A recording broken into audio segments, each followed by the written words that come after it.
عثمان اول یا عثمان غازی عثمانی سلطنت کے بانی تھے، جسے ابتدا میں ایک ریاست یا امارت کہا جاتا تھا۔ عثمان کے دور حیات میں ان کی ترکمانی ریاست ایک چھوٹے سے ریاست کے طور پر موجود تھی، جو ان کی وفات کے بعد کئی صدیوں میں ایک وسیع سلطنت میں تبدیل ہو گئی۔ یہ سلطنت پہلی جنگ عظیم کے خاتمے کے بعد 1922 تک قائم رہی، جب سلطنت کا خاتمہ ہوا۔ عثمان کے دور حیات کے دوران تاریخی ذرائع کی کمی کے سبب ان کے بارے میں بہت کم حقیقی معلومات محفوظ رہ سکی۔ عثمان کے عہد کا کوئی بھی تحریری ماخذ موجود نہیں ہے، اور عثمانیوں نے ان کی زندگی کا ریکارڈ 15ویں صدی میں محفوظ کیا، جو ان کی وفات کے 100 سال سے بھی زیادہ عرصے بعد کی بات ہے۔ اسی وجہ سے مورخین کے لیے ان سے منسوب کہانیوں میں حقیقت اور افسانے میں فرق کرنا مشکل ہے۔ ایک مورخ نے یہاں تک کہا ہے کہ اس دور کو سیاہ خلا قرار دیا جا سکتا ہے۔ بعد کی عثمانی روایات کے مطابق عثمان کے آباء و اجداد اوغوز ترکوں کے کائی قبیلے سے تھے، لیکن ابتدائی عثمانی تاریخ کے ماہرین اس کو بعد کی تخلیق مانتے ہیں، جس کا مقصد سلطنت کی خاندانی ساکھ کو مضبوط بنانا تھا۔ عثمان کی ریاست اناطولیہ کے ان ریاستوں میں سے ایک تھی جو 13ویں صدی کے دوسرے نصف میں وجود میں آئی۔ ایشیا کوچک کے شمالی علاقے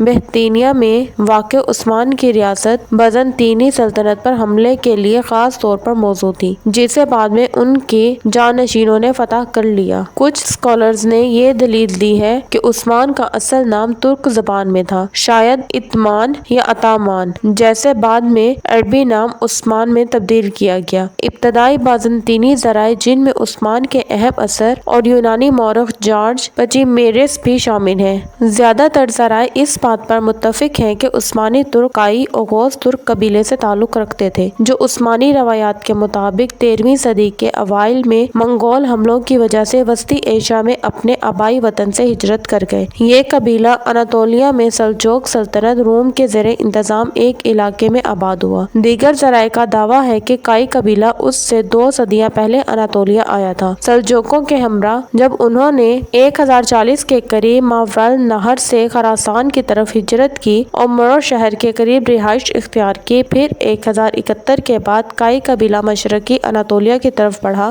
جہاں اس نے دیگر ترک قبائل کو بے دخل کیا۔ بعد میں یہ قبیلہ سلطان کیقباد اول کی فوج میں شامل ہوا اور خوارزمیوں، منگولوں اور بازنطینیوں کے خلاف لڑا، جو سلجوقی علاقوں پر حملے کر رہے تھے۔ کئی ذرائع کے مطابق کائی جنگجو معرکوں کی پہلی صفوں میں رہتے تھے، اور ان کی جنگی مہارت اور بہادری کی بدولت سلجوق کئی جنگوں میں کامیاب ہوئے۔ اس حقیقت نے سلطان کیقباد کو اس بات پر مجبور کیا کہ وہ قبیلے کے امیر ارطغرل کو مقدم مقرر کریں اور انہیں انقرہ کے قریب کچھ زرخیز زمینیں انعام میں دے دیں، جہاں وہ آباد ہو گئے اور کئی سال تک سلطان کی خدمت میں رہے۔ بعد میں ارطغرل کو اناطولیہ کے شمال مغرب میں بازنطینی سرحد پر سوغوت قصبے کا حکمران بنا دیا گیا۔ اچبے یعنی سرحدی حکمران کا لقب بھی دیا گیا۔ یہ لقب دینے کا رواج سلجوق سلطنت میں موجود تھا، جو کسی بھی طاقتور قبیلے کے سردار کو دیا جاتا تھا جب وہ دیگر چھوٹے قبائل کو اپنے ساتھ ملاتا اور طاقت حاصل کرتا۔ تاہم ارطغرل کی سیاسی خواہشات دور رس تھیں۔ انہوں نے ان زمینوں سے آگے بڑھنے کی کوشش کی جو انہیں انعام میں دی گئی تھی۔ اس طرح انہوں نے سلطان کے نام پر بازنطینی علاقوں پر حملے شروع کیے، کئی قصبوں اور دیہاتوں کو فتح کیا اور اپنی حکمرانی کو دھیرے دھیرے وسعت دی۔ 1281 میں تقریباً 90 سال کی عمر میں ارطغرل کا انتقال ہوا۔ اگرچہ عثمان کی پیدائش کی صحیح تاریخ غیر واضح ہے، بعض ذرائع کا کہنا ہے کہ ان کی پیدائش 13 فروری 1258 کو ہوئی، یعنی اسی دن جب منگول لشکروں نے بغداد پر حملہ کیا، اس کے باشندوں کو قتل کیا اور اس کے آثار کو تباہ کر دیا۔ دیگر ذرائع جیسا کہ 16ویں صدی کے عثمانی مورخ کمال پاشا زادہ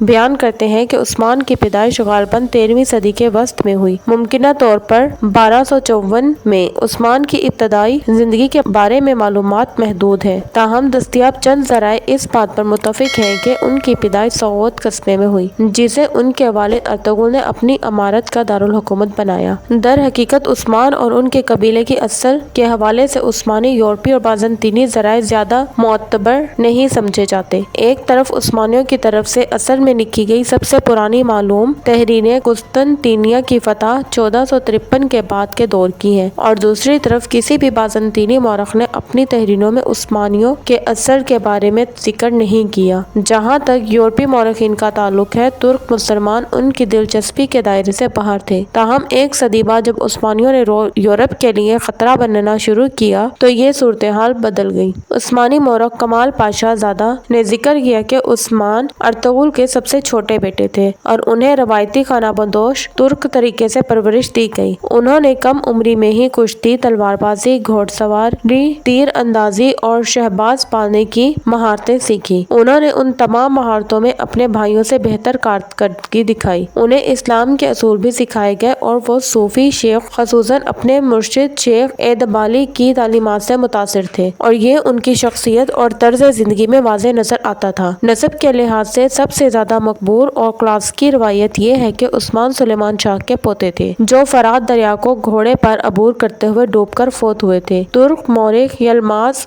اوستونا کا کہنا ہے کہ عثمان کے دادا یعنی ارطغرل کے والد کا نام گندوز الپ تھا اور غالب امکان ہے کہ سلیمان شاہ کا نام اناطولیہ کی عوامی یادداشت میں ایک تاریخی یادگار کے طور پر موجود ہے اور حقیقت میں اس سے مراد سلیمان بن قتلمش ہے جنہوں نے سلجوق سلطنت روم کی بنیاد رکھی تھی۔ دیگر محققین اس بات سے متفق ہیں کہ ارطغرل عثمان اور سلجوقوں کے درمیان تعلق کو شاید ایک صدی بعد درباری مورخین نے زیادہ تر تخلیق کیا تھا اور اس طرح عثمانیوں کی اصل حقیقت میں مبہم ہے۔ دوسری جانب کچھ عثمانی ذرائع عثمان اور اوغوز ترکوں کا مزید نسب بتاتے ہیں جو حقیقت سے زیادہ افسانہ ہے، جس میں کہا گیا ہے کہ یہ لوگ حضرت نوح علیہ السلام کے بیٹے یافس کی اولاد ہے اور عثمان کا نسبی شجرہ 52 یا اس سے زیادہ آباء و اجداد پر مشتمل ہے اور حضرت نوح علیہ السلام پر ختم ہوتا ہے۔ اس نسب میں گوکلب اور اوغوز خان شامل ہیں اور تمام اوغوز ترک اقوام جن میں سلجوق بھی شامل ہے۔ عثمان کی ابتدائی سرگرمیوں کے بارے میں یقینی طور پر کچھ بھی معلوم نہیں ہے سوائے اس کے کہ انہوں نے سوغوت قصبے کے ارد گرد کے علاقے پر کنٹرول حاصل کر رکھا تھا اور وہاں سے ہمسایہ بازنطینی سلطنت پر حملے کیے۔ عثمان کی زندگی کا پہلا تاریخ سے منسلک واقعہ 1301 یا 1302 میں باؤفیس کی جنگ ہے جس میں انہوں نے ایک بازنطینی فوج کو شکست دی جو ان کا مقابلہ کرنے کے لیے بھیجی گئی تھی۔ ایسا لگتا ہے کہ عثمان نے اپنے علاقوں کو بازنطینیوں کی قیمت پر بڑھانے کی حکمت عملی اپنائی جبکہ اپنے زیادہ طاقتور ترک ہمسایوں سے تصادم سے گریز کیا۔ ان کی پہلی پیش قدمیاں شمالی فریجیا کے بنجر علاقوں سے جو موجودہ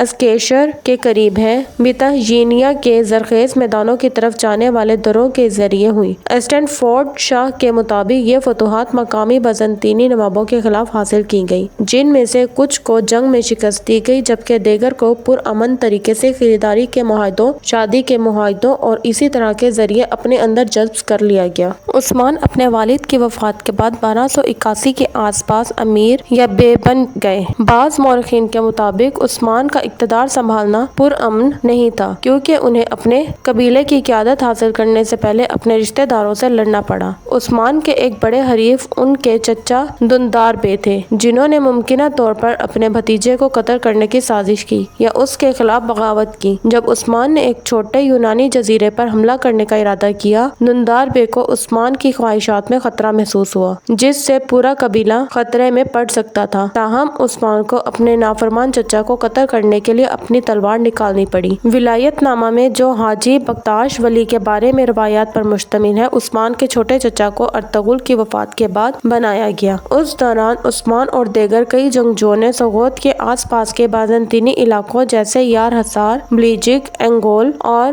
ازنگ پر چھاپے مارنے کا آغاز کیا۔ اس کے نتیجے میں برسا کے بازنطینی گورنر نے ان مسلسل حملوں کے خلاف سلجوق سلطان علاء الدین کے بعد سوم کے پاس شکایت بھیجی۔ چنانچہ سلطان نے گندوز الپ کو حکم دیا کہ وہ اپنے بھتیجے کو اس کے سامنے پیش کر دے اور اس طرح عثمان کو گرفتار کر کے کونیا بھیجا گیا۔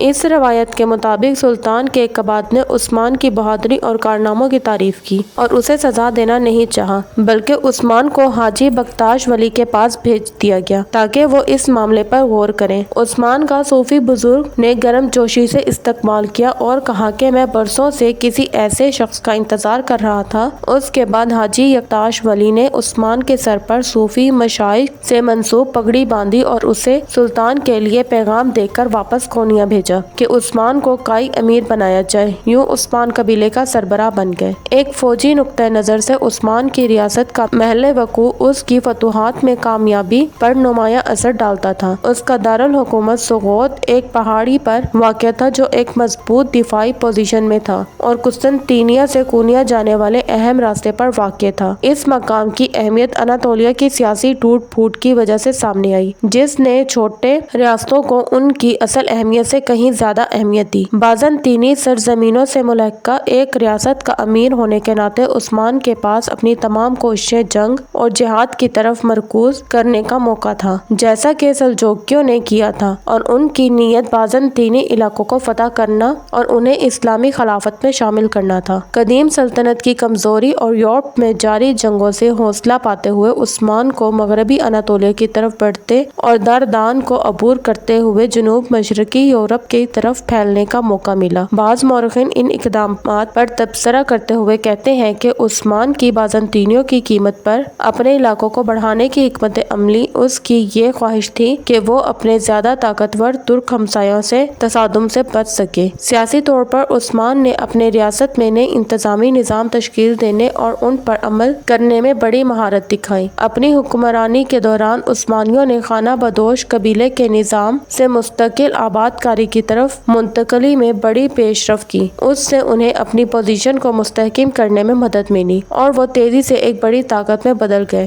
اس کے علاوہ ریاست کا شمالی مغربی اناطولیہ میں ہونا مسیحیت کے قریب ہونے کی وجہ سے عثمانیوں پر ایک فوجی پالیسی عائد کرتا تھا، جس نے انہیں دیگر ریاستوں کے مقابلے میں ترقی اور پھیلاؤ کے بہتر مواقع فراہم کیے۔ عثمان کی ریاست بھی منگول حملوں اور جنوبی اور جنوب مغربی اناطولیہ میں طاقتور ترکمانی ریاستوں کے اثر سے نسبتاً دور تھا۔ اس کے علاوہ اس کا سلک روڈ کے قریب ہونا اور جو بازنطینی سرزمینوں کو مغرب میں اور منگولوں کے زیر کنٹرول علاقوں کو مشرق میں جوڑتا تھا، اسے نمایاں فوجی اور اقتصادی خصوصیات فراہم کرتا تھا۔ نیز عثمانی ریاست واحد اسلامی اڈا تھا جو ابھی تک ناقابل فتح بازنطینی علاقوں کا سامنا کر رہا تھا، جس کی وجہ سے یہ منگولوں سے فرار ہونے والے بہت سے ترکمان کسانوں، جنگجوؤں اور درویشوں کے لیے ایک مقناطیس بن گیا تھا، جو نئے علاقوں کو فتح کرنے کے لیے اقتصادی اور مذہبی وجوہات کی بنا پر آ رہے تھے۔ عثمان کے والد ارطغرل کی وفات کے سلاجقہ روم کے دارالحکومت کونیا پر منگولوں کے قبضے اور سلجوقی سلطنت کے خاتمے کے بعد عثمان کی جاگیر خود مختار ہو گئی، جو بعد میں سلطنت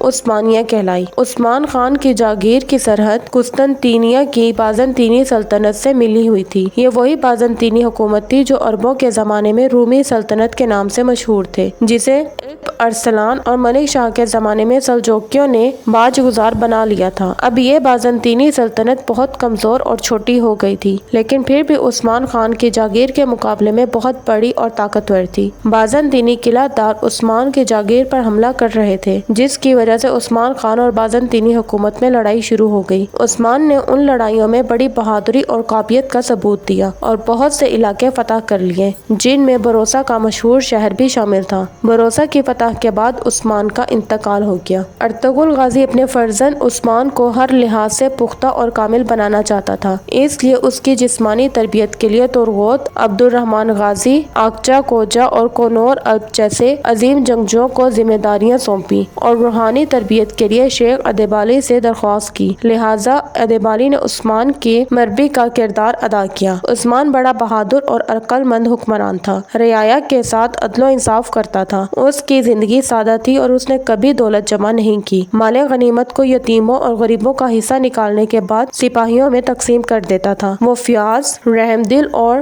مہمان نواز تھا، اور اس کی ان خوبیوں کی وجہ سے ہی ترک آج بھی اس کا نام عزت سے لیتے تھے۔ اس کے بعد یہ رواج ہو گیا کہ جب کوئی بادشاہ تخت پر بیٹھتا تھا تو عثمان کی تلوار اس کی کمر سے باندھی جاتی تھی اور دعا کی جاتی تھی کہ خدا اس میں بھی عثمان ہی جیسی خوبیاں پیدا کرے۔ عثمان کا صدر مقام اس کی شہر تھا، لیکن بروسا کی فتح کے بعد اسے دارالحکومت قرار دیا گیا۔ عثمان کے بعد اس کی اولاد میں بڑے بڑے بادشاہ ہوئے۔ تاریخ اسلام میں کسی خاندان کی حکومت اتنے عرصے نہیں رہی جتنے عرصے تک آل عثمان کی حکومت رہی، اور نہ کسی خاندان میں آل عثمان کے برابر قابل حکمران پیدا ہوئے۔ اور جب عثمان نے شیخ ادیبالی کی بیٹی سے شادی کی تو ان کی برادری پر اپنا کنٹرول مستحکم کیا، اور جلد ہی وہ ان کے نئے گرینڈ ماسٹر بن گئے۔ اس شادی کے نتیجے میں تمام اعیان شیخ عثمانی کنٹرول کے تحت آ گئے۔ اس کا عثمان کے بعد عثمانی بیلک کے قیام اور ترقی پر بڑا اثر پڑا۔ جب ان کے بیٹے اور خان کی حکمرانی تھی، کچھ کا کہنا ہے کہ شیخ ادیبالی کی بیٹی سے عثمان کی شادی ان کا پہلا شاندار سیاسی اقدام تھا۔ دوسری جانب ترک تاریخ دان پروفیسر جمال کا فادر کا خیال ہے کہ عثمانی اور ادیبالی کے خاندانوں کے درمیان آپس کی شادی سے عثمانیوں اور جربیانیت کے درمیان جو دشمنی پیدا ہوئی اس کی وضاحت ہوتی ہے،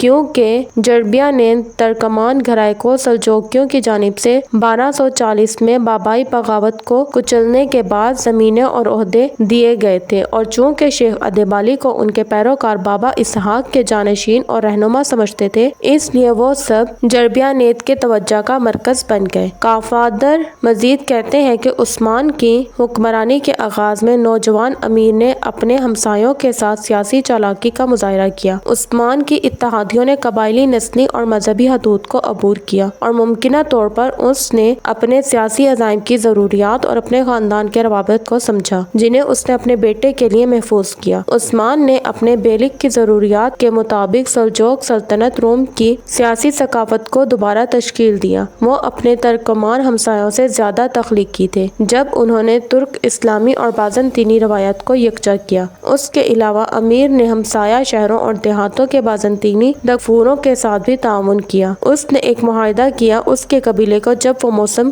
گرما میں چراگاہوں کے درمیان منتقل ہوں تو وہ اپنی چیزیں بازنطینی قلعے بلیجک میں چھوڑ دیں، اور ان کی واپسی پر اس کے گورنر کو ایک اظہار تشکر کے طور پر بھیڑ کے دودھ سے بنائی گئی پنیر اور مکھن یا اون سے بنا اچھا قالین دے۔ یہ معاہدہ عثمان کی حکمرانی کے دوران چراگاہوں کے کسانوں اور شہریوں کے درمیان ہم آہنگی کو ظاہر کرتا ہے۔ امیر نے اناطولیہ میں نئے آنے والے ترکمان قبیلوں کے ساتھ بھی اتحاد کیا۔ عمومی طور پر خانہ بدوشوں کا ہمیشہ شہروں میں مقیم لوگوں کے مقابلے میں ایک مضبوط فوجی جذبہ ہوتا ہے۔ اس طرح قبیلے اپنے شہر میں بسنے والے رشتہ داروں کے مقابلے میں زیادہ فعال مؤثر تھے۔ جلد ہی وہ مجموعی طور پر سلجوقی سرحدی صوبوں کا دل بن گئے، اور خاص طور پر عثمانی بیلک کے لیے یہ بات درست تھی۔ عثمان نے پفلگونیا کے علاقے سے بہت سے ترکمانوں کو اپنی افواج میں شامل ہونے کی ترغیب دی۔ یہ ترکمان بہترین جنگجو تھے جو جہاد اور فتوحات کے لیے پرجوش تھے۔